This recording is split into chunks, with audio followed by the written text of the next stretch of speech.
Every week, it's my goal to share financial information that helps you both in your life and financial vineyard. We hope to take you from your roots to the journey of your vines and the influences in the air that have helped craft your delicious life. Like wine, life and finances have different palates that should be celebrated and not judged. Welcome to this edition of Wine and Dime with Amy Irvine. Today we will be talking about home and renters insurance. This is part 3 of a series that we are talking about insurance for the month of September. But before we get into that, as always, I wanted to give you my tip for this week's wine. This week, we continue our adventure, if you want to call it that, into the land of Cab Franc. Now, I know if you've listened to this podcast before, you've heard me bring this particular type of wine up many, many times, but I always am drawn to it. So I'm going to go to a standby, a good old-fashioned standby for one of our favorite everyday Cab Francs, and that's from Bully Hill. We just want to mention that it is an adventure when you go to Bully Hill. Now, they're not known for their dry reds at all, but they do have a couple that will entice you, if you want to say that, including their Space Shuttle Red, which is predominantly made up of Cab Franc with some other red blended in there. So we hope you enjoy that tip for this week, and let's dive into our topic on home and renters insurance. So again, this is the third in the sort of series that we've been doing. So if you want to hear the first two, just go back into the podcast for September, and you will first listen to the quick guide and then the auto and other motor vehicles insurance coverage. This week is homeowners and renters. And evaluating insurance and the different options can be overwhelming. We understand that. That's why we're breaking it down into a variety of different discussions. We are hoping to make it easier with this additional class on homeowners and renters. And, we want you to look at some of the basic. Most policies are broken down just like with auto. You look at your declaration page and they're broken down into different sections. We're going to walk through the various sections with you in this podcast. So first, it's the dwelling. The dwelling is your residence and attached garages. You can have different types of coverage for residents, actual cash value or replacement value. Actual cash value insures your home for what it is worth right now. Replacement value insures your home for what it would be worth to replace your home if it was rebuilt in today's world. That's a big deal. I just want to pause for a second because as I'm recording this on early September, you know that the replacement value based on supply chain and availability of supply is actually much more expensive than if you were to sell your home, even though home values have been driven up. So it's really important to know that which you have and whether you're going to self-fund the difference between replacement value and actual cash value or bump it up to replacement value. So here's an example. If your home is 20 years old and the kitchen hasn't been updated under actual cash value, you may get very little if the kitchen actually were to be damaged. The old stove may have been depreciated to $1. Replacement values say replace what is similar. So new stove, but maybe not as fancy of a cooktop.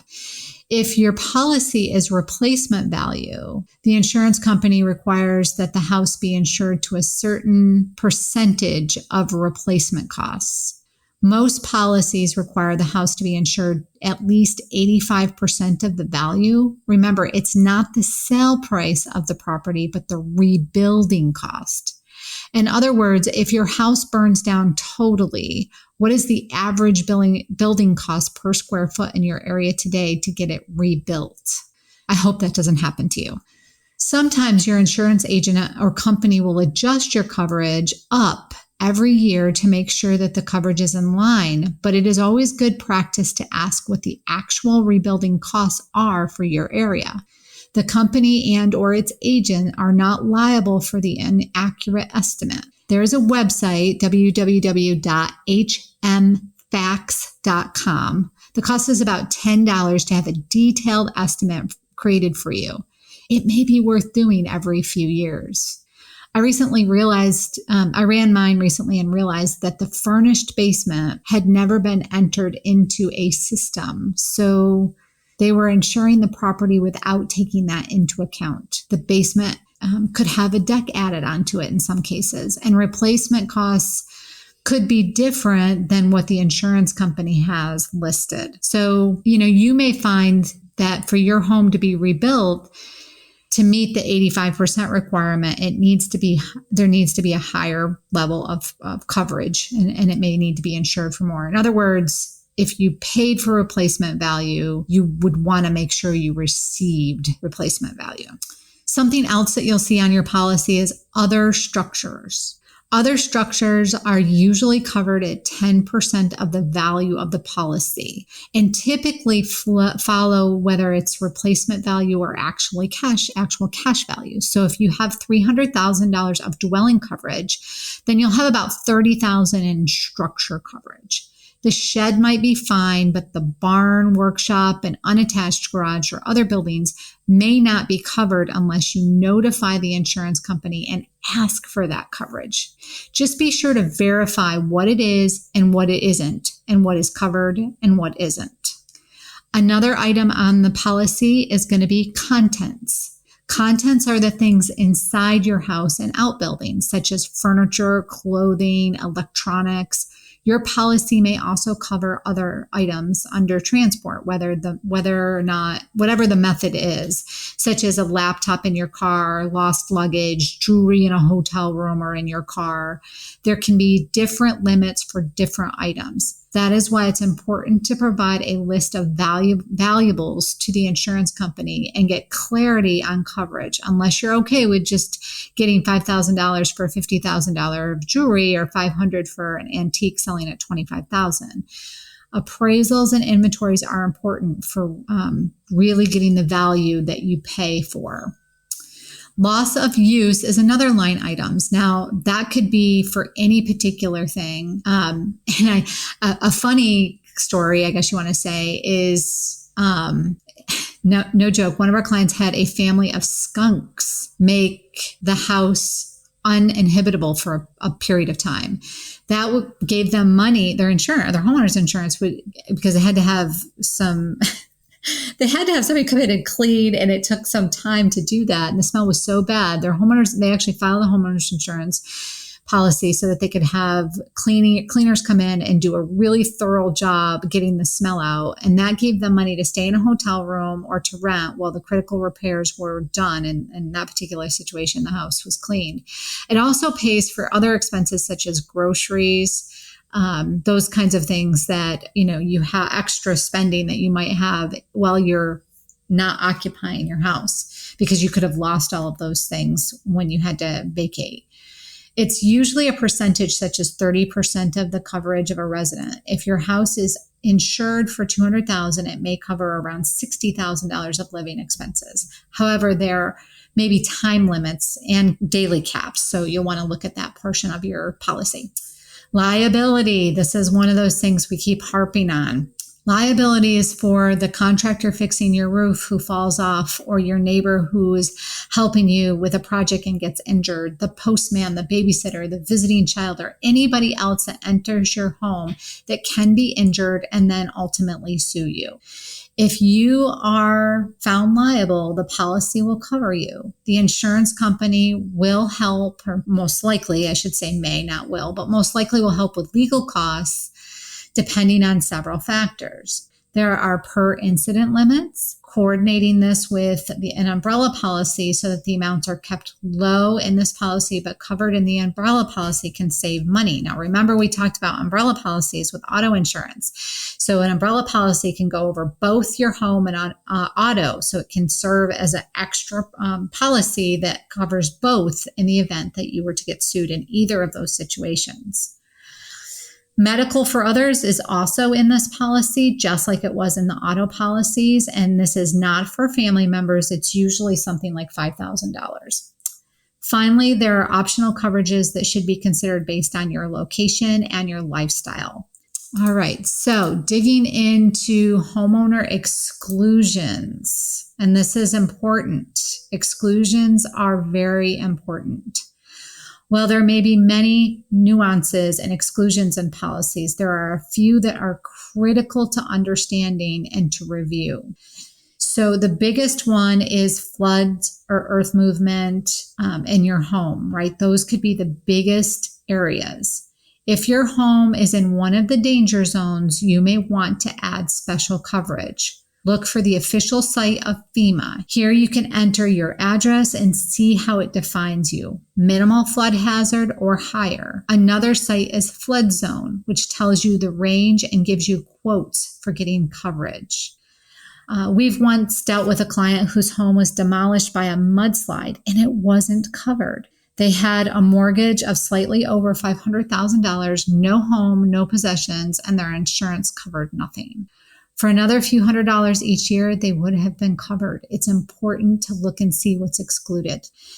Property, other kind of exclusions can be intentional damage, pests, pet damage, mold, fungus, and auto in a garage. Speaking of mold and fungus, they're a whole nother issue you want to make sure, especially depending on where you live, is covered because it can be critical to the address. When you can go to do something simple like fix a shower, you can find a buildup of mold and all the shower wall is rotten. The floor could be rotten. The contractor could get injured because it's, something that is damaged. And so, those could all be not covered if your insurance doesn't have it in there. Other pests might be because of termites, wood ants, those kinds of things. And they frequently aren't covered and sometimes are very hard to spot. So you really want to ask your agent what's most common in your area and what the signs are. And if it's excluded. So, that and you're planning for it. It's always good to have that emergency money just in case. Policies also exclude liability to motorized vehicles. So if the garage burns and the auto isn't covered under the homeowner's policy, depending on the policy, it may be covered under your auto policy. So again, look to see what's covered in your homeowner's policy. As I mentioned, liability in certain circumstances also isn't covered. Home businesses and hired help are two areas that you will want to make sure you explore with your agent. Have a relative living with you. Contact the company to make sure you don't need to increase or change your coverage so that their belongings are covered. Could be that you're renting a room out just temporarily. Again, call them to let them know so that their contents may be covered, or even better, have them carry renter's insurance as such. It's what the insurance company doesn't know that can bite you. And of course, speaking of bites, that includes having pets. Yeah, they don't know about them. They'll exclude coverage from it. We also want to make sure that you know about homeowner limits. Other things not covered, that could be cash. I should probably back up. Other things that are not covered, it could be cash. That money that you have in the safe, make sure it's a fireproof safe. If you have stock certificates, like physical stock certificates, some people do still carry them. They are not covered. Paperwork, not covered. Signed personal notes and arrangements, of course, not covered. You better have them either in your secure cloud folder or in a fireproof safe. There are many limits and exclusions for items such as jewelry, which are easy to lose or could be stolen. Antiques are tough to replace, right? So, and businesses just aren't covered. So unless it's specifically included in the policy, know that if something happens because of a result of your business, that claim may not be covered. By looking at your possessions and your activities and reading the specifics of your policy, you can spot holes. I know it's boring. Think of it as a giant puzzle, though, where you can write the value of what you have and then what you would want to get back. Again, a home inventory, super important. Take your phone, video your house. If you're feeling pressed for time, just do a quick run through. You don't have to actually list everything, but that would be, and then just upload that to the cloud so that it's available for you. Okay, now I want to talk about premium factors. So we've talked about coverage. Now I want to talk about premium factors. What can you do to influence the homeowner's premium? Of course, checking on what the homeowner's insurance costs and whether the home is in a flood or mudslide zone or whatever it might be before buying the house is super possible. But that's in the past once you've owned the house. Here are some factors that influence homeowners' premiums. Some you can do something about, others, they are what they are. So what can you do? Be very clear on what you're buying. Drop the useless riders and make sure the big risks are covered. Amazingly, once again, keep your credit score good. As I mentioned with the auto policy, this is an influence on the premium that you're paying. Your career choice and job title can also make a difference. Don't file small claims. A $3,000 claim with a $1,000 deductible may get you $2,000 in covered damage, but it could increase your premium. So you have to look at the long-term effect on that.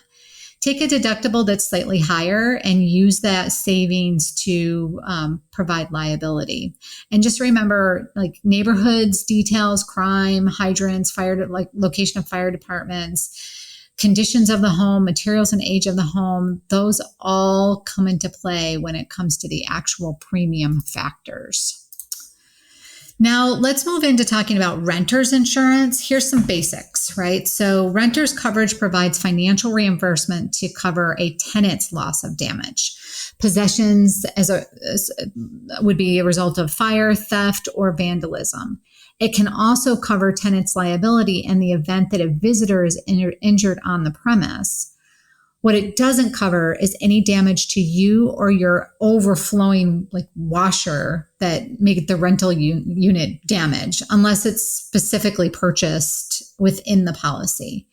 Many rental places will require you to have some insurance. Comparing your lease to your rental coverage can be a real eye-opener. If you are renting to someone, require this coverage and check to make sure it's in force. Don't have much stuff, you say? Fine, cover your possessions for a minimal amount, but consider having liability coverage.